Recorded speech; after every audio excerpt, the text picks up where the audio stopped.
అందరికీ నమస్కారం అండి. Welcome to our channel Omkar Nageshwar stock market investment tips YouTube channel sir. ముందుగా ఈ ఛానల్ చూస్తున్నటువంటి వాళ్ళకి అందరికీ కూడా నా నమస్కారం సార్. ఈ ఛానల్‌లో నా కంటెంట్ వినబోయే ముందు మీకు నేను చెప్పవలసినటువంటి ఒక విషయం అండి. నేను సెబీ రిజిస్టర్డ్ కాదు. నేను ఇచ్చేటువంటి సలహాలు ఏవైనా సరే ఒక ఎడ్యుకేషన్ అండ్ లెర్నింగ్ పర్పస్ నా లైఫ్ ఎక్స్‌పీరియన్స్‌ని బేస్ చేసుకొని నేను మీకు అడ్వైసెస్ ప్రొవైడ్ చేస్తుంటాను. అంటే ముఖ్యంగా మీరు ఎంతమంది చూస్తారో నాకు ఈ ఛానల్ అంటే ఈ ఛానల్‌ని మీరు ఎంతమంది చూస్తారో నాకైతే తెలీదు గానీ, ఈ ఛానల్‌లో ఉన్నటువంటి వీడియోసు నాకు ఒక స్వీట్ మెమరీలాగా ఉంటాయన్న ఉద్దేశంతో నేను ఈ వీడియో అనేది నా ఛానల్‌లో పెట్టడం జరుగుతుంది. ఇవాళ నేను ట్రేడింగ్ సెషన్ అంతా కూడాను నిఫ్టీలోనే చేయడం జరిగింది. నిఫ్టీలో ఇవాళ ఏంటి అనంటే ప్రతి 3 పాయింట్లకి ఒక ట్రేడింగ్ చేస్తూ వచ్చాను. టోటల్‌గా ఆహ్, ఈ రోజున నా ప్రాఫిట్స్ అయితే అరౌండ్ 20,000 పైచిలకే. కానీ రూ. 15,000 నేను ట్రేడ్ చేసి కంప్లీట్ చేసేటప్పటికి రూ. 15,500 అయితే మిగలడం జరిగింది. అయితే ఇప్పుడేంటంటే 15,000లో కూడా బ్రోకరేజెస్ అన్నీ పోను రూ. 13,000 అయితే మిగిలే అవకాశం అయితే ఉందనుకుంటున్నాను. నాకైతే జెరోదాలో అకౌంట్ ఉందండి. Demat account. మా ఏజెంట్ ఎవరైతే ఉన్నారో వాళ్ళు నన్ను ఈరోజు చాలా చాలా చాలా ప్రాఫిట్ లీడ్ చేసేటట్టు చేశారు. మిస్‌లీడ్ చేయకుండా పర్ఫెక్ట్ లీడ్ చేశారు. సో, అందుకు నేను ఆయనకి థాంక్స్ చెప్తున్నానండి. ఆహ్, ఇవాళ నేను మీతో నా అనుభవాలు కొన్ని పంచుకోదలుచుకున్నాను. ఆహ్, ఈ వారమంతా కూడాను నేను ప్రాఫిట్స్‌లోనే ఉన్నానండి. అందులోనూ ఈ రోజున నిఫ్టీ చేస్తూ వచ్చాను. నిఫ్టీలో మంచి ప్రాఫిట్సే వచ్చాయి సార్ ఈరోజు. ఎందుకొచ్చాయి? అనే విషయం అనేది ఇప్పుడు నేను మీతో షేర్ చేసుకుంటాను సార్. ఎందుకనంటే ఒక్క నిమిషం. హ్మ్.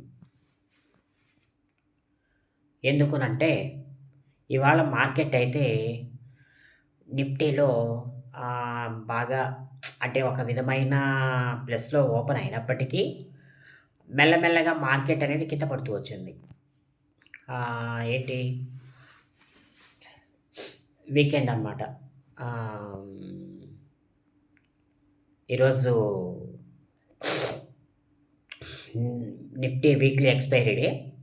కాబట్టి మార్కెట్స్‌లో అంటే బానే మూవ్‌మెంట్ ఉండడం వల్ల ఈరోజు నేను పుట్స్ అన్నీ తీసుకొని ప్రాఫిట్స్ గెయిన్ చేసుకున్నాను. ప్రతి 3 పాయింట్లకి, ప్రతి 5 పాయింట్లకి నేను అమౌంట్ గెయిన్ చేశాను సార్. ఆహ్, ఒక 30 లాట్స్ తీసుకోవడం జరిగింది. ప్రాఫిట్స్ వచ్చినప్పుడల్లా ఒక రూ. 1000 500 లేదా 2000, 3000 అలా ఒకానొక సందర్భంలో 15,000 ప్రాఫిట్ చూపించినప్పుడు నేనక్కడ ఊరుకోకుండా మళ్ళీ కొంటే అక్కడి నుంచి అది 10,000 లాస్ వచ్చిందండి. ఆ లాస్ వస్తే నేనేం చేశానంటే దాన్ని ఎగ్జిట్ అయిపోయాననమాట.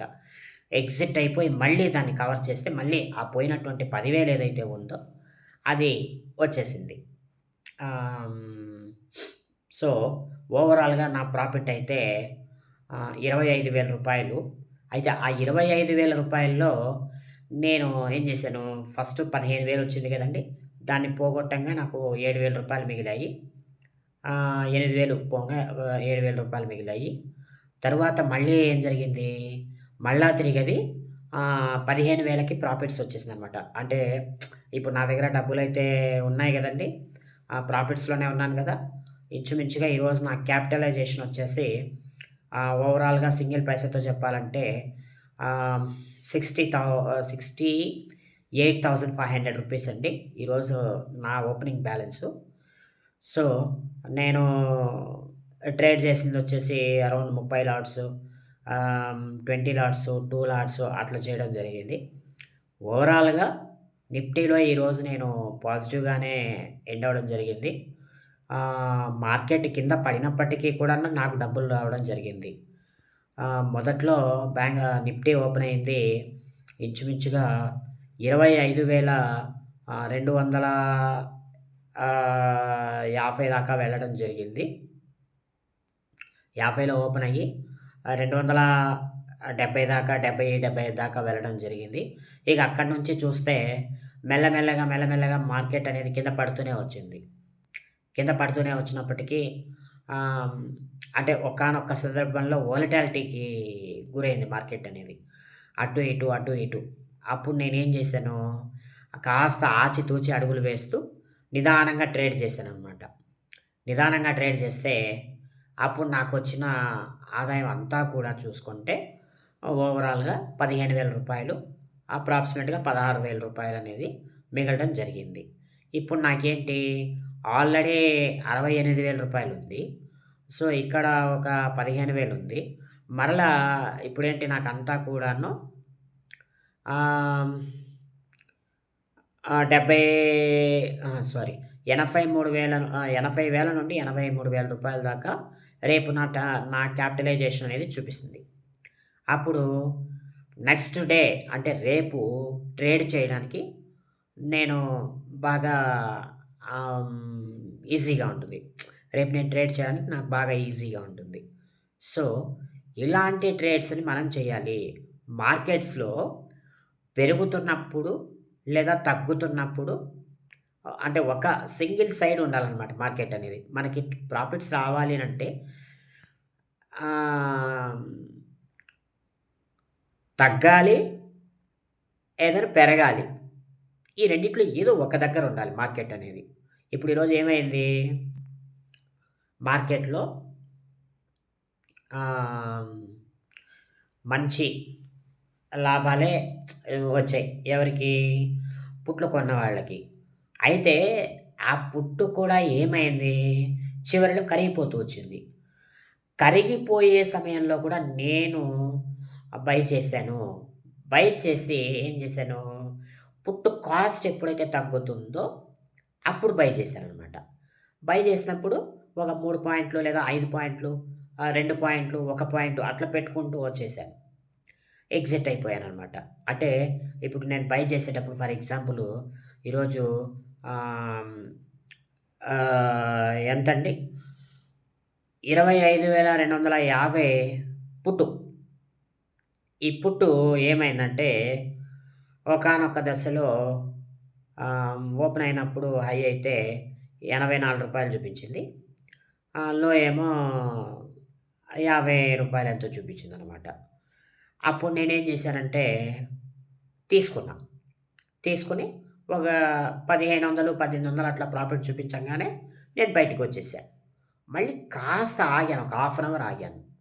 హాఫ్ అన్ అవర్ ఆగి మరలా తీసుకున్నాను. ఇంక అప్పటినుంచి చూడండి తీసుకున్నప్పుడల్లా 5 పాయింట్లు, 6 పాయింట్లు, 5 పాయింట్లు, 6 పాయింట్లు అట్లా పెట్టుకుంటూ వచ్చాను. ఒకానొక సందర్భంలో అది 120కి కూడా వెళ్ళిపోయింది. అప్పటిదాకా నేను ఆగలేదు. ఎందుకంటే అది 120కి వెళ్ళిపోయింది. అలాగే ఉందా? అంటే మార్కెట్ ఎంత పడితే అది 120కి వెళ్ళింది. అదక్కడ ఆగలేదనమాట. అదేమైంది? మరలా తిరిగి తగ్గిపోయింది.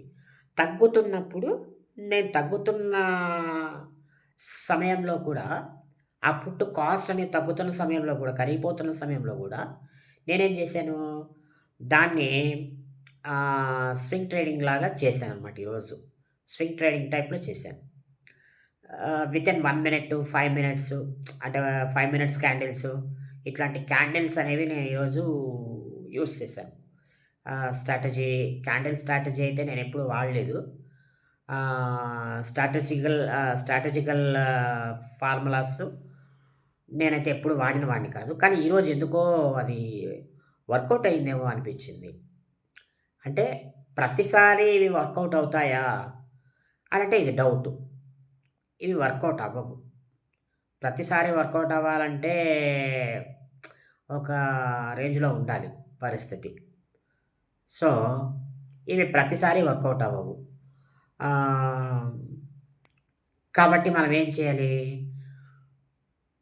ఇదే ట్రేడింగ్ స్ట్రాటజీ రోజు వర్తిస్తుందా అంటే వర్తించకపోవచ్చు. ఇన్నిన్ని ట్రేడ్స్ చేయడం అనేది కరెక్ట్ కాదండి. నేనంటే ఏదో గవర్నమెంట్ ఎంప్లాయీని కాబట్టి నాకేదో సాలరీ వస్తుంది కాబట్టి సైడ్ బిజినెస్ కింద దీన్ని చేస్తుంటాను నేను. అలాగని జాబ్ చూసుకోలేదా అంటే జాబ్ చూసుకుంటూనే చేస్తున్నాను. నేను జాబ్‌లో ఉంటూనే ఈ టెక్నాలజీ వాడి నేను డబ్బులు సంపాదించాననమాట. మా ఏజెంట్ గారికి అప్పజెప్పానిది. ఆహ్, అయితే ఇక్కడ నేను వాడిన స్ట్రాటజీ ఏంటిదంటే తగ్గుతుంది, పెరుగుతుంది, తగ్గుతుంది, పెరుగుతుంది కదండీ! దాన్ని నేను క్యాష్ చేసుకున్నాను. దాన్ని నేను క్యాష్ చేసుకోవడం జరిగింది. ఏంటి? ఇప్పుడిక్కడ మీరు జూస్తే మార్కెట్‌లో వోలటాలిటీ అనేది ఎక్కువుండాలి మనకు. అప్పుడైతేనే డబ్బులొస్తాయి. ఆ వోలటాలిటీ బేస్డ్ ట్రేడింగ్ అనేది ఒక్కొక్కసారి చాలా ప్రమాదకరమైంది. ఈ ఆప్షన్ ట్రేడింగ్ అనేది కంప్లీట్‌గా డేంజరస్ జోన్‌లో పెడుతుంది మనల్ని. అయితే ఒక్కటండి ఈరోజు డబ్బులొచ్చాయన్న మాటే గానీ, నాకైతే ఎక్కడ మనశ్శాంతి, ప్రశాంతత లేవు. కొనకముందేమో కొంటే బావుండనిపిస్తుంది. కొన్న తర్వాత ఆహ్, కాస్త మనసంతా అతాకుతలమైపోతుంది. అంటే టెన్షన్‌గా ఉంటదనమాట. గాబరాగా ఉంటుంది. దీన్ని బట్టి ఆలోచిస్తే నాకేమైందంటే, ఎవరైతే లాంగ్ టర్మ్ ఇన్వెస్టర్స్ ఉంటారో, వాళ్ళ పనే మంచిదేమో అని అనిపిచ్చింది. సో, మనమేంటి, మనకు 4 డబ్బులు మిగలాలినన్నా, కాస్త మన డబ్బులు సేఫ్ సైడ్‌లో ఉండాలినన్నా, మార్కెట్‌లో స్వింగ్ ట్రేడింగ్ కానీ, మానిప్యులేషన్ ట్రేడింగ్ కానీ, న్యూస్ బేస్డ్ ట్రేడింగ్ కానీ, ఏది గూడా మంచిది కాదు. మనకి సేఫ్ సైడు ఉండాలి. మన డబ్బులన్నీ కూడా బాగుండాలంటే మనకేంటి ఆహ్, ఇంట్రాడే ట్రేడింగ్ బదులు లాంగ్ టర్మ్ ఇన్వెస్ట్‌మెంట్‌లే బాగుంటాయి. లాంగ్ టర్మ్ ఇన్వెస్ట్‌మెంట్‌లే చాలా బాగుంటాయి. సో, కాబట్టి ఈ స్ట్రాటజీ నేను ఈరోజు వాడడం వల్ల నాకు తాత్కాలికంగా డబ్బులైతే వచ్చాయి. కానీ రేపు ఏంటి అనేది నెక్స్ట్ వీడియోలో నేను చెప్తాను. సో, అంతవరకు నా ఛానెల్‌ని చూడండి. లైక్, షేర్, కామెంట్, సబ్స్క్రైబ్ అయితే చేయండి. సో, చాలా థాంక్స్ అండి. మీకు నేను ఆహ్, ఎల్లప్పుడూ రుణపడి ఉంటాను సార్. ఎందుకంటే నా ఛానెల్‌ని ఇవాళ వెయ్యిన్ని ప ఆహ్, సారీ 1114 మందికి చేరువ చేశారు మీరందరూ కలిసి. అందుకు నేను మీకు చాలా కృతజ్ఞతలు తెలియజేసుకుంటున్నానండి. సో, వినాయక చవితి ఐడియాస్ కింద కొన్ని స్టాక్స్ నేను మీకు వీడియోస్ రూపంలో చెప్పబోతున్నాను. దయచేసి ఆ వీడియోని కూడా ఆదరిస్తారని ఆశిస్తూ, మరొక మంచి వీడియోతో మరలా తిరిగి మీ ముందుకొస్తాను సార్. అంతవరకు సెలవు. నమస్కారం.